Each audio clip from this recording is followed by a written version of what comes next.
দেশের নাগরিক যারা এই অ্যাফেক্টেড দেশগুলোতে আছে তাদেরকে নিরাপদ আশ্রয়ের জন্য সহযোগিতা করা, তাদেরকে সচেতন এবং সতর্ক করা।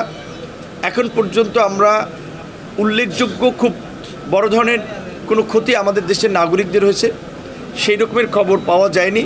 আপনার কুয়েতে একটি এয়ারপোর্টে ড্রোন হামলায় আমাদের দেশের আমরা যেটা শুনছি 4 জন নাগরিক আহত হয়েছে এবং আজকে আপনার আমাদের দুবাইয়ের আপনার কনসুলের ফার্স্ট সেক্রেটারি ওনার বাসার এরিয়াতে একটা মিসাইলের বোধহয় আপনার আক্রমণের কিছু ঘটনা ঘটেছে, কিন্তু অক্ষত আছেন। আমাদের ফার্স্ট সেক্রেটারি উনিও অক্ষত আছেন এবং আমাদের যে 4 জন শ্রমিক তারাও মোটামুটি এখন পর্যন্ত খুব গুরুতর না, কিন্তু তারাও কিছুটা আহত হয়েছেন। তো এখন এই পরিস্থিতিতে আমাদের আসলে হাত নাই। গতকাল রাতে আপনারা জানেন বেশ কয়েকটা মধ্যপ্রাচ্যগামী ফ্লাইট বন্ধ পরিস্থিতির কারণে বন্ধ হয়েছিল।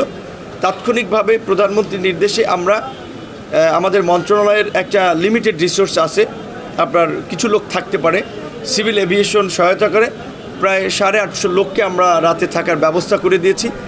এবং আজকে পরিস্থিতি বিবেচনায় কিছু কিছু জায়গায় হয়তো আপনার কিছু ফ্লাইট আপনার মুভ করতে পারে, কিন্তু আমরা আমাদের সম্মানিত নাগরিকদেরকে বলবো যে আপনার আমাদের জীবনের মূল্য অনেক বেশি সময়ের চেয়ে, অর্থের চেয়ে। কাজেই এই মুহূর্তে যখন পরিস্থিতি স্বাভাবিক হবে তখন সরকারের পক্ষ থেকে সামগ্রিকভাবে দিক নির্দেশনা দেওয়া হবে।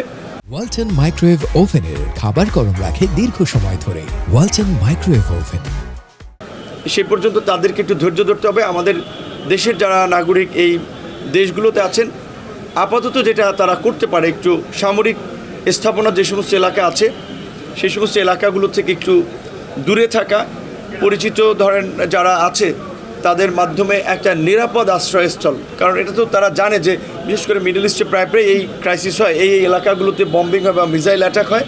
তো সেরকম একটি নিরাপদ স্থানে আশ্রয় নেওয়া এবং বিশেষ করে যে কোনো পরিস্থিতির জন্য তাদের হাতে অন্তত আমি মনে করি যে ওই সমস্ত দেশের যে একটা ডকুমেন্ট, অনেক জায়গার আইডি কার্ড, হেলথ কার্ড, এই ধরনের কিছু ডকুমেন্ট থাকে সেগুলো তাদের সাথে অন্তত রাখা এবং বিশেষ করে কিছু খাবার, কিছু অর্থ তাদের সাথে রাখা।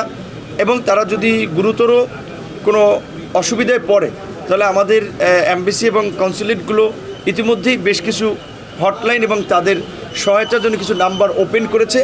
আমাদের প্রবাসী কল্যাণ ও বৈদেশিক কর্মসংস্থান মন্ত্রণালয়ের সোশ্যাল মিডিয়ার যে ফেসবুক পেজ সেখান থেকেও আপডেট দেওয়া হচ্ছে, সেখান থেকেও আমরা কয়েকজন অফিসারকে ডেডিকেটেড করেছি। সুতরাং দেশে এবং বিদেশে তারা সব জায়গায় যোগাযোগ করতে পারবে এবং আশা করি যে সরকারের কমিটমেন্ট অনুযায়ী এবং বিশেষ করে প্রধানমন্ত্রী যেভাবে বিষয়টির প্রতি খুব নজর দিয়েছেন এবং উনি বিভিন্ন মন্ত্রণালয়কে ট্যাগ করে আজকে একটা কমিটিও করে দিয়েছেন, তাতে আমাদের নাগরিকদেরকে আমরা আমাদের সামর্থ্যের মধ্যে সর্বোচ্চ সুরক্ষা এবং সহযোগিতা করতে পারবো।